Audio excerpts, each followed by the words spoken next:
Hi everyone, welcome to It's Your Money. I'm Joanne Morgano and I'm joined by my co-host Martin Salzman. Today we have a great show for you. We have Patricia Mooneyham. She's running for independent candidate for the U.S. Senate representing the great state of New Jersey in which we live. Of course. So before I bring Patricia on, we're going to get started with the market roll. Yeah, I can't wait to hear from Patricia. We need some fresh perspective, right? Absolutely. Yeah, so let's just talk about the markets for a bit. We're at the mid-year point, right? June 30th just happened, and the second quarter results are going to get reported within 45 days. That's typically what a 10Q is.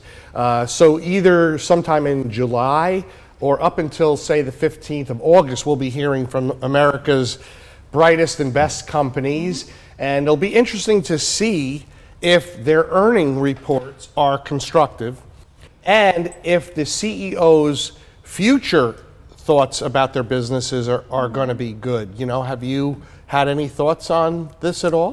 Yeah, I think that there's a lot of information out there saying that we're possibly approaching a recession, that people are starting to spend less, even though card rates are higher. Yeah. So we'll see, but it's been, the last quarter has been a good quarter.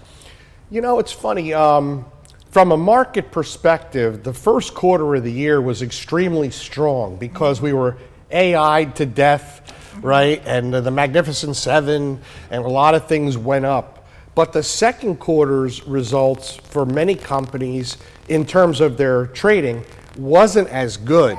And some of that's digestion, some of it's what we call profit taking, right? And so we'll see with the third quarter. But they still were robust. I mean, yes, I robust. Really, yeah. I wouldn't say that. It's a good word. Yeah, thank robust. You. Thank you. So, Martin, you know, we are at the mid-year, and it's time for people to they start to look at their portfolios. January is definitely always the point where people start to think, what am I going to do next? So it's a good time now to start looking at your portfolios. For sure. And we don't recommend you look at your portfolio every day, and we know there are people that do that, and we can't stop you from doing that. But it does make you a little bit crazy. Yeah. So, you know, we are going to approach more about market volatility, especially because we are in an election year. For sure. And as that happens, I mean, there are things that you just have to kind of keep your head and keep cool and manage your emotions. And I think that as advisors, we do a pretty good job with that. We talk about it all the time, right. You know, and it's not just, you know, at the end of the year, look at what you did and how you performed. You really do need to take, you know, some looks at it through the year. Things change all the time, minute by minute during the market hours. But Joanne and I have also been talking about people that are at retirement age, or if you're leaving your company, and the options that you have if it comes down to a 401k and whether you should transfer it to your new company, whether you should roll it over. So there are options. Right. Please call one of us if you are unsure as to what you should do. And then I'd like to just end up with, of course, election concerns. And this week was all about the debate, and there are new concerns now. Now it's not just about whether it's Trump or Biden or some other third party. Now it's about, will Biden actually I mean, it's get widespread chatter. So Yeah. I think we just have to wait a couple more weeks and we'll see. But Yeah. we're getting close to the party what is it called? Well, to the conventions, their convention, yes. And you know, So by then it's got to be. one also has to wonder, what requirements do these states have to get on their ballots? You know, I mean, how far along does one go? I know if somebody died while they're in the midst of running, that, you know, you'd be able to put a new candidate on a ballot, but just stepping aside, you know, I don't know. But you know what? That's a really good segue It definitely is to a our great wonderful segue. guest we have today. Yes, You know, and so she go is ahead. A wonderful guest, and I give her a lot of credit. Today we have Patricia Mooneyham. She is running as an independent candidate for the U.S. Senate, and she's representing all of us here in New Jersey. And she has a fresh perspective, and that's what you're going to hear a little bit from her. And I think that it's just amazing what she has accomplished. since she started to make this choice to run and to help us all. So welcome. So, Patricia, thank you for joining us. Thank you so much, Martin and Joanne, for having me here today. It's great, and we've never had this type of a show, and you know we're going to be celebrating tomorrow. It will be our nation's Independence Day, so we love the colors, and I didn't get the memo. I have a navy blue jacket on. But what was the impetus for you to start this mission? So I will tell you, it ran back almost a year to some health issues I ran into, and I suddenly got a great education on what became of the Affordable Care Act from a practical standpoint. So as I was navigating that, I really started looking into what the processes were and thinking about it not from my own perspective, because I have a master's degree, I'm great with technology, so figuring out how to do an appeal and the process was easy for me, but I started to think about the single mom with 2 kids and a high deductible health care plan, and what happens when that toddler has an ear infection. And I started thinking about senior citizens who aren't necessarily as savvy with technology, who maybe aren't at the age yet where they're qualifying for Medicare, but they're still trying to navigate this system.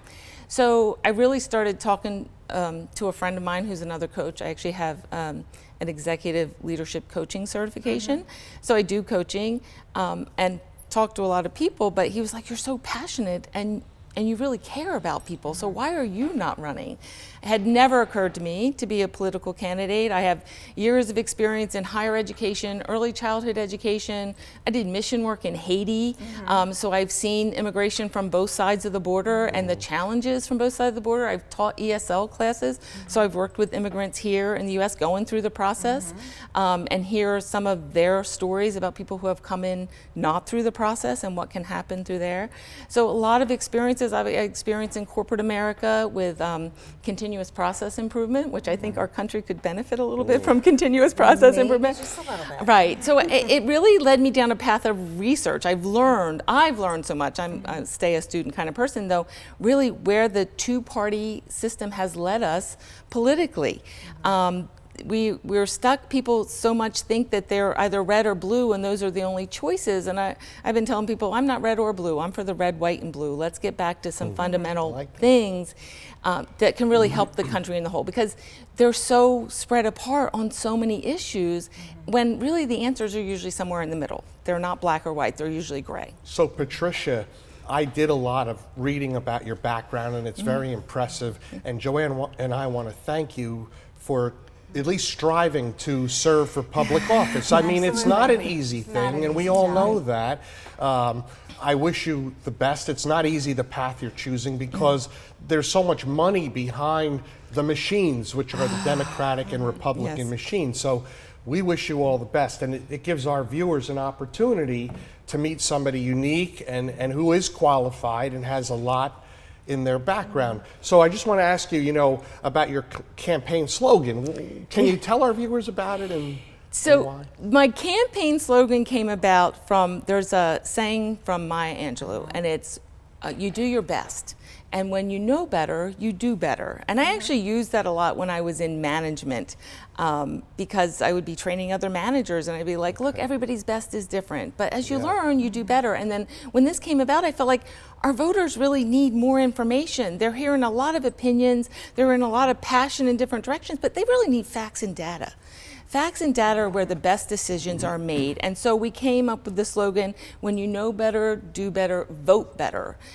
Really to encourage people to get that information so when they're voting. It almost reminds me of a campaign, like an educated consumer's our best customer. Exactly, Whose right? was that? Yeah. I remember that. Oh, nice. Cy Sims. Oh, there you go, right? Clothing So would go on sale consistently. And I just couldn't, and it just stuck, and that's where we went with that, because we really want to give people information to make a good decision. Yeah, because I feel that we can't trust the information that's out there, and that is so disparaging, and it's so, and it deters people from voting and for getting involved, and we need them to get involved. So I love the campaign slogan, but let's shift to some topics, okay? You mentioned healthcare, and we know that most people have insurance, but you told me before the show they really don't have good health Healthcare. So Yeah, let's so talk health about insurance, people for some reason think those two things are synonymous. And New Jersey is one of the few states that still mandates and penalizes if you don't have insurance. At the federal level, the Affordable Health Care Act, which originally required you to have insurance federally, that mandate, that enforcement has gone away. They still say that it's mandated, but there's no penalty.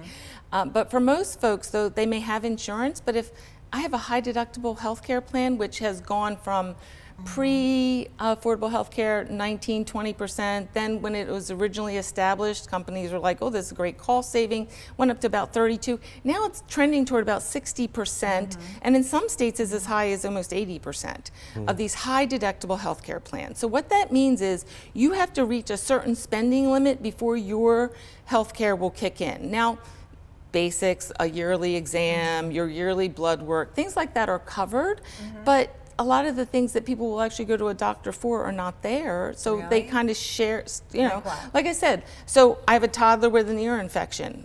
Well, maybe I'll try some things at home as opposed to nipping in the bud because I have to pay a $120 doctor fee to take my toddler there. A deductible, right? Right, a deductible. Emergency room and urgent care visits are not covered until you meet that, right? So my child's playing sports, I think it's a sprain, maybe we will delay getting that care because I don't want to pay $1,200. That's a lot for somebody. If you think about it, $20 an hour, right? That's way above minimum wage of the $15 an hour. That's $40,000 a year. If my high deductible health care plan is $7,000 for a family, that's a big percentage of my income. Patricia, I know this, as a small business owner, we've had to change our type of deductibles because the price of the insurance so goes up every expensive. year by 30+%. So we've had to raise and raise and raise and raise. And many businesses have what we call catastrophic plans, just to make sure, hey, I don't want to be in the hospital for 2 weeks. But we have to take a quick break. We're going to be right back with Patricia Mooneyham, who's running for the U.S. Senate. So stay with us. We'll be right back. Big Flamingo Insurance, what do you want? Yeah, can we get the auto insurance policy? Anything else? Can we add an extra driver? Number form combo, your premium comes with pickup spot too. Okay. When it comes to insurance, you don't have to sacrifice service to save. Wait, this isn't even the right policy. Upgrade to NJM and get the 5-star customer service you deserve with discounts you'll love. Excuse me, Mr. Rollerbird? No jingles or mascots, just great insurance. NJM. Get a quote today. You can be confident choosing Farmers Insurance. There's no need to knock on wood. Perfect. This is an unnatural amount of natural light. Thank you. We are farmers. Bum, bum, bum, bum, bum, bum. Hey, Jake from State Farm. I want that personal price plan. So how's this for personal? I draw mustaches on players' faces when they're asleep. Coach Reed, you don't need to get that personal to get the State Farm personal price plan. It helps you create an affordable price just for you. Oh. Coach, it happened again. I'm gonna get to the bottom of this. Call or click to get a quote today. Like a good neighbor, State Farm is there. She found it. The feeling of finding the psoriasis treatment she's been looking for. Sotyktu is the first of its kind once daily pill for moderate to severe plaque psoriasis for the chance at clear or almost clear skin. It's like the feeling of finding that outfit psoriasis tried to hide from you, or finding your swimsuit is ready for prime time. Dad, once daily Sotyktu is proven to get more people clearer skin than the leading pill. Don't take if you're allergic to Sotyktu. Serious reactions can occur. Sotyktu can lower your ability to fight infections, including TB. Serious infections, cancers including lymphoma, muscle problems, and changes in certain labs have occurred. Tell your doctor if you have an infection, liver or kidney problems, high triglycerides, or had a vaccine or plan to. Sotyktu is a TYK2 inhibitor. TYK2 is part of the JAK family. It's not known if Sotyktu has the same risks as JAK inhibitors. Find what plaque psoriasis has been hiding. Ask your dermatologist about Sotyktu for clearer skin. So clearly you. Sotyktu.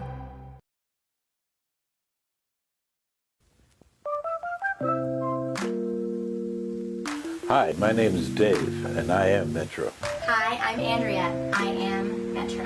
Hi, my name is Josh, and I am Metro. Hi, I'm George. I am Metro. Hi, my name is Joe, and I am Metro. Hi, I'm Mark, and I'm Metro. Hello, my name is Seven, and I am Metro. My name is Chris, and I am Metro.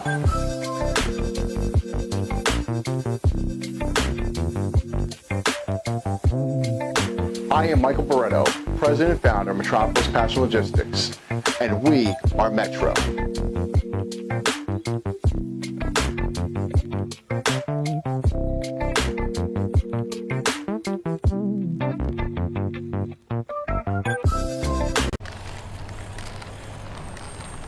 Big Flamingo Insurance, what do you want? Yeah, can we get the auto insurance policy? Welcome back. We are having a fascinating discussion with Patricia Mooneyham. She's running for independent candidate for the U.S. Senate. So, Patricia, this is a big topic for me, election reform. Let's get right into it. What are your thoughts? There's two pieces to it, right? So term limits, people have discussed term limits a lot, but I think when you look at election, the money that's being spent there, and remember, these aren't tax deductions. These are people that are giving to these campaigns. These and PACs. These PACs, the PACs are huge, right? And huge amounts of money. And when you think about that, that's money that could be going back into our communities. So basically, people are paying people's way to Washington, right? And some of them are playing on both sides. It's not like they're giving to one candidate, they're giving to both. So there has to be some expectation around that. And I think that really is a limiting factor for those who are currently serving, right? So who do they owe, who do they not owe, and how do we get rid of that in our system? And that also is, if you look at how campaign funds can be donated, there's these huge non-existent limits for these PACs. But when it gets down to an independent candidate or an individual, it's very small amount that can be given. So what's going on with these PACs? How much control do they really have? We hear about some of them. We don't hear about all of them. And what happens to that money that they're holding on to that isn't spent in an election is a problem too. Isn't it kind of a conundrum to think that the people that are already elected and in office are actually going to reduce their terms? Right? Right. I mean, it would really take some outside thing or a federal approval somehow. Yeah. But, how are we going to have the people in Congress who are in Congress already going to vote, or the Senate, let's say? So it is, right? Yeah. So some folks have made a career. We have a Yes. lot of career Oh, a lot of politicians them, down yes. there. So you'd have to figure out a way to transition them out. Yeah, And good some of luck. them probably, as we're seeing in our current election, maybe they should have been transitioned Yeah. out. Some 50, retire, yeah. but, Very Hey. few. And most of the ones retiring are young. Yeah. So let's transition to this because we have a lot of things to ask you. The whole Board of Education in New Jersey, I know you're, a little unhappy with it. Can you talk to our viewers about it and what you think? So the Department of Education has failed us. It's been around for a long time in a lot of different forms, but in 1980 it became an actual cabinet secretary. Okay. So think of all the expense that went with that, only to have failed us. In that time, higher education has exponentially, the cost of higher education has exponentially grown. The student loan debt mess that we have now, and two sides, again, you have the two sides that are complete forgiveness and then no forgiveness at all, and the answer is somewhere in the middle, right? But just in general, the dependency on our education system for life skills. So, I mean, what do you expect? So I could ask you, what do you expect your teachers to teach your children in schools? Do you expect them to teach them everything? Or where is the parent involvement in that? And how do we make those decisions about what is the school responsible for teaching? And we're losing creativity. It's become so institutionalized that we have so many dropouts still. And then we also have had this whole CRT issue, which is, nationally, which is very challenging, Yeah, all right, we got to move on. How about immigration? That's another big topic. Major, Where do you major. stand And on it? that has huge economic impact, right? Because you have to remember agriculture and manufacturing and the service industries have always benefited from positive immigration policies that are well enforced. A few years ago, they made a change to visa statuses, and that created this huge influx of people being here illegally because they didn't leave at the end of a season, right? So from there, we have the problem of why are we not making this process easier for business owners so that they can do something with those folks at the end of their visa? And why are they not down there helping us solve the problem at the border, right? So what do you think some solutions would be for policy changes? So, How can you change that? So some of the policy changes are really to ask businesses, what's the easiest way to help you help us? How do you vet people at the border? So many folks are being turned away, or we've created these sanctuary pockets, but that just leads to things like human trafficking, because they're just there on a temporary handout without a real long-term solution. Right, drugs. Well, then you have the whole drug component that comes in, as well as those who are here, who came in with everybody else who are criminals, who just are out and out criminals. And there's the safety piece of it, right? So while violent crime statistics are showing it's lower in the US, most of those that are happening are from these pockets of sanctuary areas where not only that, right. but we're giving these people a lot. Room and board and stipends on a monthly basis, and there's a lot of Americans are frustrated because some of our veterans aren't getting benefits like this. Yet we have illegals coming in.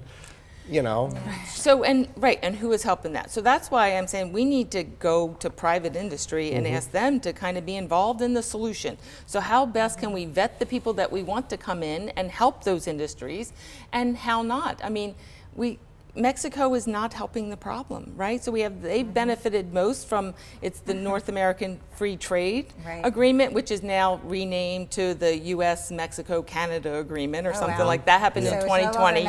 It's not NAFTA, but everybody still calls it NAFTA.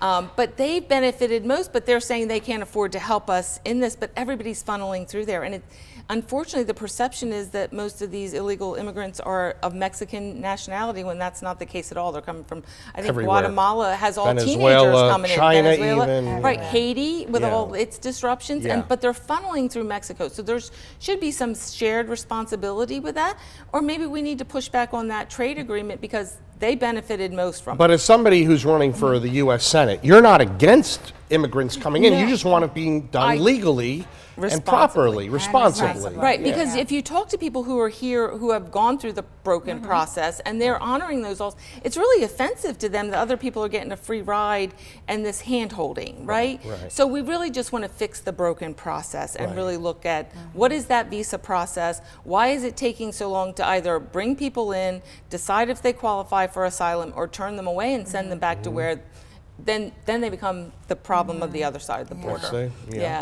I mean, there's so much you can do to affect change, but since we are a business show, let's talk about commerce in New Jersey and our great state, the Garden State.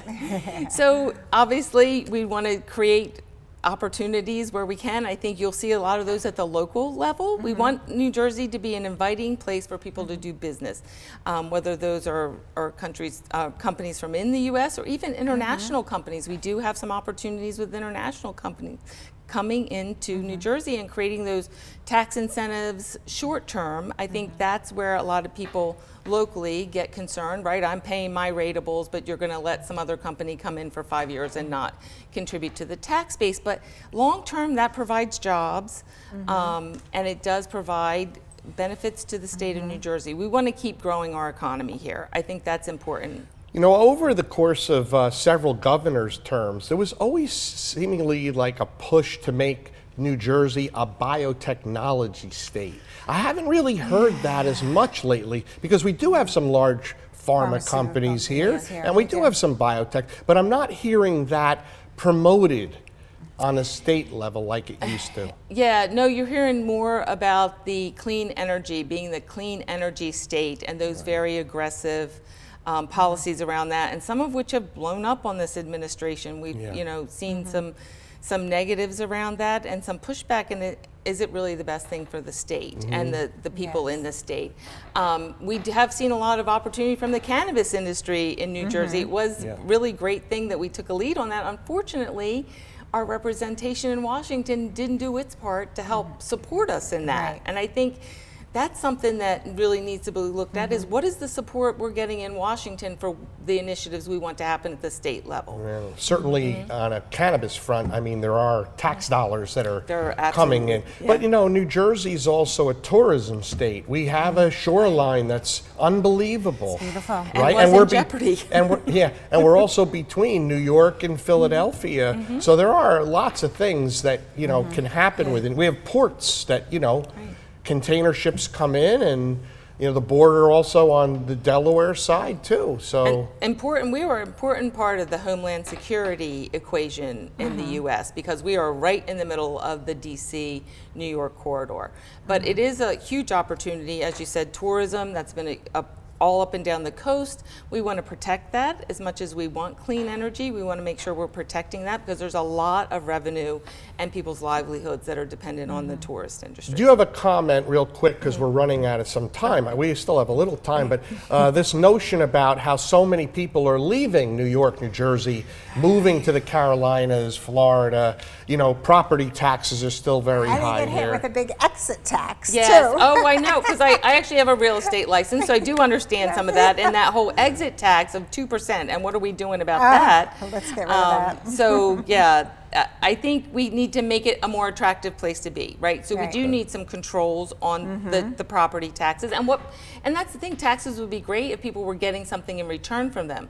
I pay property taxes, still have to go to the dump with my trash, really? So, you know, it's like crazy. So what are people getting for those tax dollars? If we had better systems in place for healthcare, more affordable systems in place, then the taxes wouldn't be as much. But we're continually trying to raise minimum wage, and all that's doing is causing more inflation in the state. Look at California, they keep raising the minimum And it wage just and places causes- are closing, restaurants are closing. Yeah, and that. the immigration issue doesn't help, right? Because traditionally those jobs were filled by immigrants, but now we're not bringing them in so that they can actually be part and be I have a constructive. good one. It's Joanne will appreciate this. Very good. But with our few minutes left, how about being a woman running for the U.S. Senate? So Can't believe I didn't think of that question. So yeah, women are outnumbered 3-1 in the Senate. There's also about 50% of them are lawyers. So I think we've got the lawyer part covered. But yeah, women are highly underrepresented in general. And New Jersey has never even had a woman on the ticket for a major party. Wow. Which is saying a lot because we know Jersey girls get stuff done, right? So That's they're right. tough, they're bright, Really, they're really intelligent. do. And I don't think it's because women don't want to hold office. I think that's party politics. And I think New Jersey is notorious for party politics, and sometimes to the point where we're backing the wrong person. And that's another reason why I'm there as an independent, because I'm not beholden to either party's politics. How well said. I like So that. listen, if any of our viewers want to reach you, how can they get a hold of How you? can they contribute to your campaign? How can they tell us more? So we tried to make it easy. Remember, if we know better, we do better, we vote better. So votebetter2024.com is the website. You can put your contact information there. You certainly can donate there. I do believe in election caps, so we are not trying to raise millions. We are just trying to raise money for information to get out to voters. But I've been doing what I call the John Wesley approach, right? Churches, bars, and schools. I've been getting out to community events so they can shake hands, right? And actually, I've given out quite a few civics lessons. How about a phone number? Okay. We don't have a phone number. We do it all online, and then also social media. So that's I'm sorry. Yeah, that's I'm okay. sorry. I was like, ooh, because I still work. Like I'm still full-time employed. I'm right there in the trenches with all the other voters going, we need change. So this has been taking up all my weekends, all my evenings. So yeah, the best way to get in touch with me is email so that I can get back to you at a time that's, that kind of works and we review. So very small committee. We're trying to do this very grassroots. So look, we really thank you for being here. I know Joanne and you have some contact with each other. So Joanne, we're friends. you did a very good job. Yes, so right. Exactly. We would never leave you out. So look, watch for Patricia because she's a mover and a shaker out there. We wish her the best in her campaign. Absolutely. And we thank you for joining the set of It's Your Money. Absolutely. Thank you for being here. Congratulations and good luck. Thank you. You did a great job. See you in November. See you in November. We'll look for your name. Yeah. Thank you.